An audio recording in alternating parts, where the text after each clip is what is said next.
Fatou man bokk naa ci ñi nga xam ne keroog bi coow li jibee ñuy naan dañu def erreur ci suñu liste nationale dama bokkoon ci ne la ñu fay tuddee erreur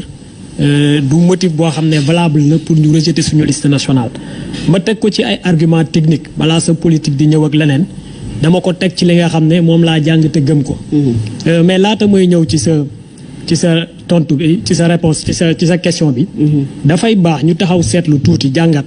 li nga xam ne maître Ousmane Seye wax na ko fii tout à l'heure yaakaar naa ci li mu wax ñaari jàngat yi lañ ci mën a def bu njëkk bi mooy day wane ne ñoom li ñu def ñoom waa Benno Bokk Yaakaar ak li Yewwi Askan bi def yàlla ak yàlli la maanaam lu wuute la parce que des fois ci opinion bi booy déglu nit ñi day mel ne dañu jàpp ne ñun ak ñoom a yem àtte parce que ñun ak ñoom a bokk li ñu def alors que ñun ak ñoom bokkuñu li ñu def maanaam boo demee ci code électoral li nga xam ne mooy régler suñu problème bokkul ak liy régler seen problème. damay ñëwaat ci biir waxam mën nañ ci jàng déjà que ne ñoom kii di ministre de l'intérieur tëddeewul njaxanaay ci mbir mi parce que nee na ñoom ba ñu constaté ne am na problème parité parce que moo ko wax nee na ñoom seen liste dañoo tegale góor ak góor. donc moom ci boppam avoué na ne que ñoom seen liste elle n'est pas paritaire donc respecte article L149 te parité ci wàllu recevabilité liste électorale condition de fond la ku ko respecté wul dañ laa war a rejeter sa liste moo tax keroog bi ministère de l'intérieur nemmeekoo ne suñu liste bu Dakar c'est non paritaire li mu def mooy daf ñu notifier une décision de rejet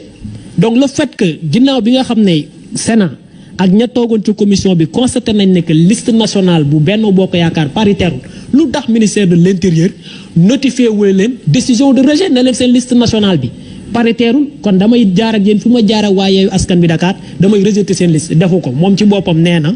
déglu naa démb Benoît Sambou mi nga xam ne mooy seen mandataire mu ne ginnaaw ba ñu constaté ne suñu liste paritaire ñun jotuñu notification buy rejeter suñu liste loolu nag dafa am lu ko indi mooy ñun waa Yewwi Askan bi ñuy constaté ne suñu liste paritaire yoon daf ñu mayoon ci diggante bi maanaam diggante commission bi di vérifier suñu liste yoon mayoon nañu ñu remplacer ñi nga xam ne kat jàpp nañ ñoo fa nekk te indi la non parité ci suñu liste. alors que ñoom keroog bi dëcc di constaté que ñoom seen liste nationale paritaire délai boobu nga xam ne Yewwi Askan bi amoon na ko ñoom délai boobu amuñu ko donc ministère bi foofu benn décision la wanoon jël mooy rejeter seen liste nationale moo tax. jotuñu notification parce que benn notification lañ mënoon jot mooy yéen seen liste nationale bi rejeté nañ ko donc ñu gis ne foofu ministère bi tëddeenul jaxanaay ñu ñëw nag ci kaawu invalidation suñu liste yi ñoom lan la ñu invalider seen liste suppléant mooy raison yi mu wax mooy liste non paritaire la donc mënut a compétir ñun suñu liste nationale lañ ko invalider dañu investir benn nit ci titulaire yi investir ko ci suppléant yi loolu xam nga lu muy tekki dafay tekki ne kooku ñu investir ci suppléant ak ci titulaire am na ci position boo xam ne ci suñu liste nationale moom elle est inéligible foofu donc ñoom seen problème mu parité la dañ leen waroon a rejeter mais ñun suñu problème mu inéligibilité la alors que inéligibilité boo demee ci biir code électoral bi dafa am ñaari phase yooyu phase bu ne ça fait intervenir des acteurs différents dañu ne bu fekkee dañu ko constater article L179 ginnaaw bi nga xam ne examen juridique bi pareegul foofu dañ leen di notifier inéligibilité bi ngeen remplacer ko ñu ne waaye ginnaaw bu ñu rombee examen validité juridique bi amaat ku des ci liste bi alors que dafa inéligible code électoral dafa ñëwaat article LO 182 mu ne bu boobaa ministre de l'intérieur dafay saisir conseil constitutionnel ne ko ñoom diw de am na ku nekk ci seen liste nationale bi alors que elle est inéligible à l'une des positions bu boobaa conseil constitutionnel ci ñetti fan mu àddu ci bu ci àddoo dëggal ministère de l'intérieur day dugal loolu ci arrêté publier la liste définitive signaler ñu dans l'arrêté que ne ci seen liste définitive bi am na ci koo xam ne inéligible yoon ñëwaat article L0185. donc da nga bëgg a wax ne loolu du motif d'irrecevabilité. c'est pas un motif d'irrecevabilité de notre liste titulaire nationale. C'est un cas d'inéligibilité. Le cas d'inéligibilité dans le code électoral, non, le code est clair à son chapitre 2. À partir de l'article LO 157 à l'article LO 161, foofu la ñuy waxee lan mooy inéligibilité. ñu ñëw ci article LO 182 ba LO 185 ñu ne la naka la ñuy régler les questions d'inéligibilité bu fekkee dañu romb la phase d'examen juridique. Dans le cas de Dakar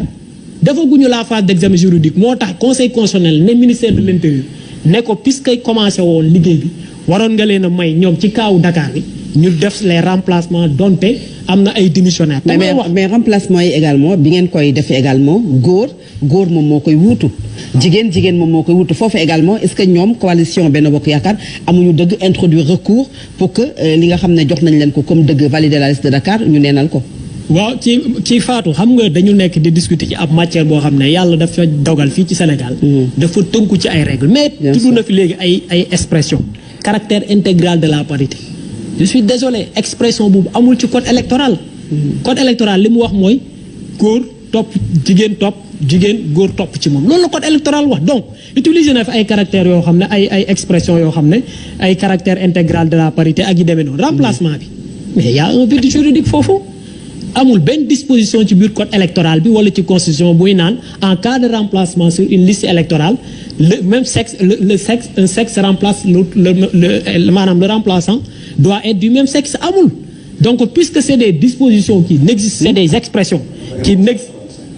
n'existent pas parce que là on est dans les élections législatives on va y revenir donc puisque amul benn disposition boo xam ne day réglementer cette modalité là ñun ce qu'on peut faire c'est d'agir conformément à ce qui cadre avec la loi mooy fexe ba suñu liste départementale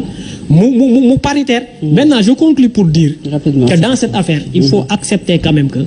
le ministre de l'Intérieur dafa jalgati yoon soit mu def ko ci tayeef wala mu def ko ci ndigal te ñun on pense que ci ndigal la ko defee parce que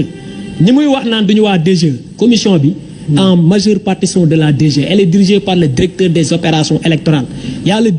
vice-président directeur de la formation le chef des affaires juridiques xam nañ leen moom xam na leen nous avons travaillé pendant 2 ans ak ñoom kenn moo leen rax mooy les membres de la Sénat mais tout le reste ce sont les directeurs des structures techniques opérationnelles de la DG donc beneen bi et je termine par là je l'ai dit tout à l'heure il faut l'accepter tamit